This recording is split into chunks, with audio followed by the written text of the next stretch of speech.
नमस्कार साथियों, मैं प्रियंका गुप्ता एचएन अध्ययन पे आप सबका स्वागत करती हूँ। कैसे हैं आप सब लोग। आज हम लोग हमारा UPHESC असिस्टेंट प्रोफेसर का हिस्ट्री का सिलेबस डिस्कस करेंगे। ठीक है, बाकी और भी सिलेबस डिस्कस किए जा चुके हैं, जैसे हिंदी का अभी किया जा चुका है, BEd का किया जा चुका है, तो आप और GS का भी, तो आप लोग YouTube चैनल पे जाके उनको देख सकते हैं। तो चलिए स्टार्ट करते हैं, देखते हैं हमारा हिस्ट्री जो है उसका सिलेबस क्या है। तो इसमें सबसे पहले है मध्यकालीन भारतीय इतिहास, और तो स्रोत इसके क्या क्या है, जैसे लेख और सिक्का शास्त्र संबंधित सामग्री और स्मारक, साहित्यिक स्रोत, इसमें फारसी, संस्कृत और क्षेत्रीय भाषाएं, विदेशी यात्री और उनके वृत्तांत। ठीक है, ये तो हो गए कि स्रोत हैं कहाँ कहाँ से पता चला। इसके राजनीतिक विकास, मतलब मुग़ल टाइम पे कौन कौन से राजनीतिक विकास हुए, जैसे यहाँ पे गौरी, तुर्क, खिलजी ये सब आए। इसके बाद मुग़ल शासन के बाद विजयनगर और बहमनी राज का उत्थान, विस्तार और विघटन किस प्रकार से हुआ। ठीक है, शिवाजी के द्वारा स्वराज की नींव रखी गई, ये सब के बारे में। इसके बाद है हमारा प्रशासन, सल्तनत के अधीन प्रशासन और शेर शाह के प्रशासनिक सुधार, मुग़ल प्रशासन, भू राजस्व और आय के अन्य स्रोत कौन कौन से रहे, मनसबदारी और जागीरदारी।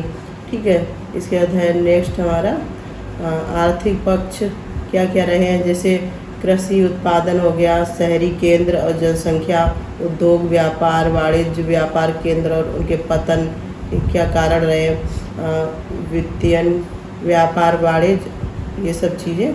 इसके बाद हमारा नेक्स्ट है समाज एवं संस्कृति, मतलब कौन कौन से समाज हुए और उनकी क्या क्या संस्कृति रही है। जैसे ये सूफी हो गया, इनसे संबंधित कौन कौन से धार्मिक संघ रहे, किन किन चीज़ों पर विश्वास किया जाता था, क्या क्या पद्धतियाँ थीं, और प्रमुख सूफी संत कौन कौन से हैं, ये सब। इसके बाद भक्ति संप्रदाय हो गया, मध्यकालीन संत कौन कौन रहे हैं, सिख आंदोलन, वर्गीकरण, शासक वर्ग, प्रमुख धार्मिक वर्ग, व्यापारी और व्यावसायिक वर्ग, ये सब। ग्रामीण समाज, महिलाओं की स्थिति और मध्यकालीन भारत में रनिवास। ठीक है, शैक्षणिक पद्धतियाँ और उनकी अभिप्रेरणा, साहित्य, फारसी, अंग्रेजी और क्षेत्रीय भाषाएं, ललित कलाएं, चित्रकारी के प्रमुख, संगीत, प्रमुख स्कूल और संगीत, ये सब।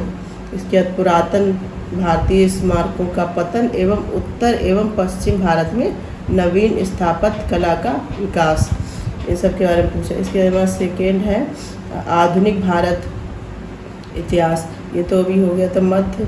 ठीक है, इसके बाद है आधुनिक, उसमें कौन कौन आए थे, ब्रिटिश आए थे, उनका क्या सारा प्रोसेस रहा, कैसे वो लोग आए, अपनी कंपनी स्थापित की, उन्होंने कैसे कैसे अपने व्यापार को बढ़ाना स्टार्ट किया, कैसे सारी चीज़ों को अपने कब्जे में लेना स्टार्ट किया, इन सब के बारे में। इसके बाद आर्थ तथा सामाजिक इतिहास, तो जब वो कंपनियां आई उनकी वजह से आर्थिक और सामाजिक क्या क्या विकास हुए, कैसे कैसी चीज़ें हुई, कौन कौन से नए नए उद्योग या खोले गए, ईसाई धर्म का कैसे प्रसार किया गया, इन सब के बारे में। ठीक है, तो फिर जब इतनी सारी चीज़ें अंग्रेज आए और कब्जा वगैरह की, ये सब चीज़ें होती रहीं, तो फिर उसके बाद राष्ट्रीय आंदोलन इसी के उपलक्ष्य में कौन कौन से हुए, तो ये सब हमारे हिस्ट्री का ही पार्ट है। ठीक है, इसके बाद है हमारा ये भी है कि आंदोलन में ही आते हैं ये सब, यहाँ पे डिटेल में दिया गया है, आप लोगों को PDF प्रोवाइड करवा दिया जाएगा, आप लोग यहाँ से अपना सिलेबस डाउनलोड कर सकते हैं। ठीक है, इसके बाद नेक्स्ट है कि 1947 से 1964 विभाजन के बाद क्या हुआ, कैसी कैसी नीतियाँ बनाई गई, कौन कौन से राज्य का पुनर्गठन हुआ। ठीक है, किन किन राज्यों को मिलाया गया, इन सब के बारे में। इसके बाद हमारा नेक्स्ट है संसार के इतिहास, संकल्पनाएं, विचार तथा अवधियाँ एवं इतिहास में शोध।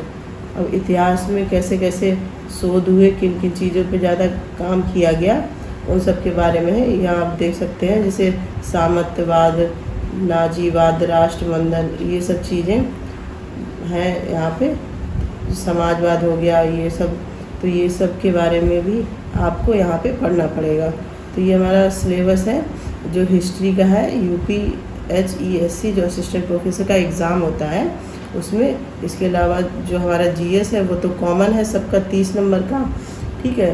GS तो 30 नंबर का कॉमन है, और जो जैसे सब्जेक्ट हो गया यहाँ पे हिस्ट्री है तो 70 नंबर का ये हो गया, ठीक है। तो आप इसको PDF डिटेल में देख सकते हैं। और कोई भी सुझाव देना है तो आप लोग कमेंट करके बता सकते हैं। इसी प्रकार के अपडेट के लिए बने रहिए। अच्छे अध्ययन से धन्यवाद।